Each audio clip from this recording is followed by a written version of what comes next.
है भारत जोड़ो यात्रा अब उत्तर प्रदेश में पहुंच चुका है, उत्तर प्रदेश से गुजर रहा है और सारे रिकॉर्ड टूट चुके हैं। उत्तर प्रदेश में भारत जोड़ो यात्रा में शामिल होने वाले लोगों को अगर देखा जाए तो कहने का अर्थ यह है कि उत्तर प्रदेश ने एक बार फिर साबित किया है कि वो उत्तर प्रदेश है और हमेशा उत्तर देता है और एक बहुत बड़ा प्रदेश है, सबसे ज्यादा संसदीय क्षेत्र वाला प्रदेश है। तो उत्तर प्रदेश ने यह साबित किया है कि वो उत्तर प्रदेश है, कम से कम उत्तर देने में उत्तर प्रदेश तो जरूर है। और आपका उत्तर पूरे देश तक पहुंच रहा है, पूरे देश को मिल रहा है, पूरा देश देख रहा है कि आपने भारत जोड़ो यात्रा को कितना रिस्पॉन्ड किया है, कितना प्यार दिया है, कितनी मोहब्बत जताई है भारत जोड़ो यात्रा से। इसके लिए आपका बहुत बहुत धन्यवाद। कांग्रेस पार्टी अपनी तरफ से आपको धन्यवाद देगी, मैं तो राष्ट्र की तरफ से आपको धन्यवाद दे रहा हूं मेरे दोस्तों, क्योंकि मैं मानता हूं कि यह भारत जोड़ो यात्रा भारत जोड़ने के लिए है, भारत के लिए है, न कि किसी पार्टी के लिए। फिलहाल इस देश को एक अराजकता से, इस देश को एक कह सकते हैं कि जिसे अमृत काल का नाम दिया गया है, एक द्रोह काल से, एक द्वेष काल से निकालने की जिम्मेदारी आपकी, हमारी और पूरे देश की है। और बार बार जितनी बार आपका उत्तर प्रदेश का धन्यवाद किया जाए वो कम है। आपने ये साबित किया है भारत जोड़ो यात्रा में अनगिनत संख्या में, मतलब अब ये चित्र देखकर ही समझ में आ रहा है, पीछे जो चल रहा है उसको देखकर आप समझ गए होंगे कि कितनी बड़ी जनसंख्या भारत जोड़ो यात्रा से जुड़ी हुई है। और हम जैसे बहुत से लोग अपने अपने घरों से या जहां भी है वहां से भारत जोड़ो यात्रा को आशीर्वाद दे रहे हैं। मेरे दोस्तों, आपने एक जो अंधकार था, पूरे देश में एक अंधकार छाया हुआ था, उसमें रोशनी डालने की कोशिश की है, उसमें प्रकाश डालने की कोशिश की है। अब देश को उम्मीद बंधी है कि देश एक द्रोह काल से बाहर निकल आएगा, इस द्रोह काल से बाहर निकल आएगा। आपने भारत जोड़ो यात्रा का समर्थन करके, आपने भारत जोड़ो यात्रा के साथ खड़े होकर के आपने यह साबित किया है कि ये देश सुभाष चंद्र बोस, भगत सिंह, चंद्रशेखर आजाद जैसे क्रांतिकारियों का ही है। ये देश कभी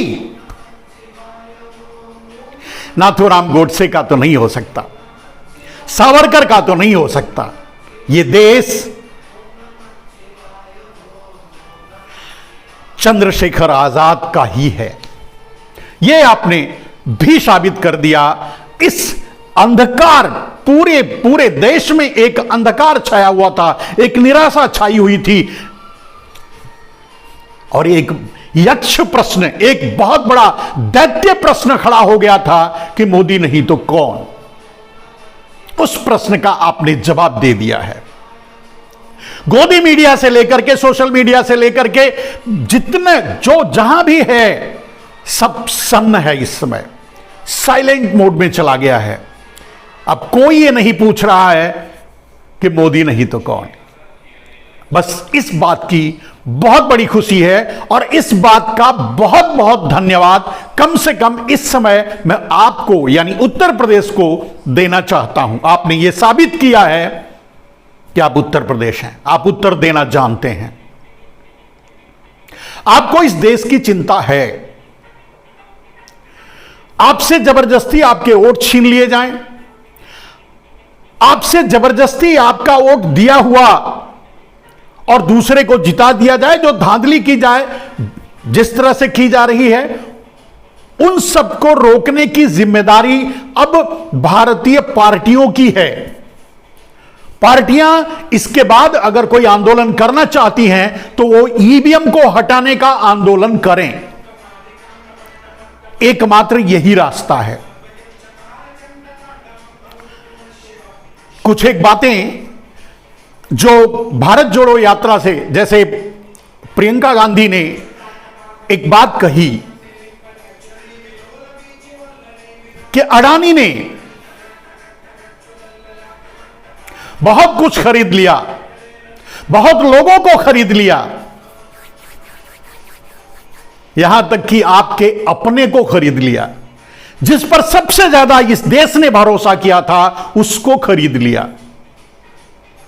लेकिन अभी भी सीना तान कर खड़े होने वाले लोग हैं। अभी भी राहुल जैसे लोग हैं जो किसी भी कीमत पे नहीं बिक सकते। प्रियंका गांधी ने बिल्कुल सही कहा। और यह बहुत बड़ी बात है कि आज के इस द्रोह काल के युग में, आज के इस द्वेष काल के युग में जो अपने ईमान, अपने जमीर को बचा के रख ले, वही महान है।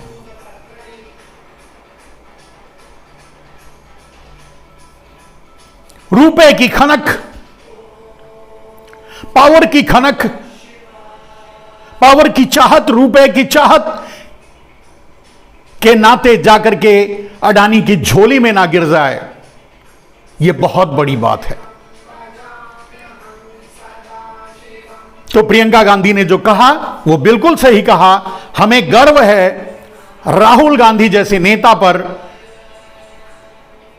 और ऐसे बहुत से लोग हैं, आप जैसे बहुत से लोग हैं,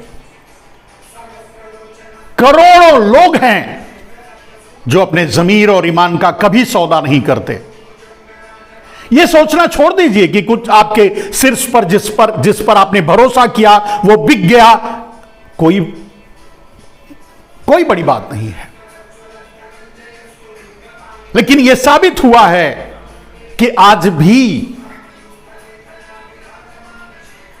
अपने जमीर पर अडिग रहने वाले लोग हैं।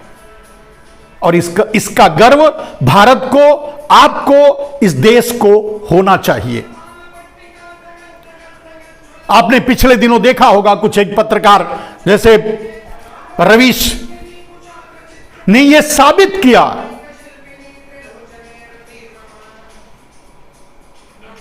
कि अडानी सब कुछ नहीं खरीद सकते। वो चौकीदार तो खरीद सकते हैं, लेकिन देश की आवाज नहीं खरीद सकते। अगर कोई बिकेगा, कोई चौकीदार अगर बिकेगा, कोई अडानी के नोटों के आगे अगर कोई झुकेगा तो वो चौकीदार ही होगा।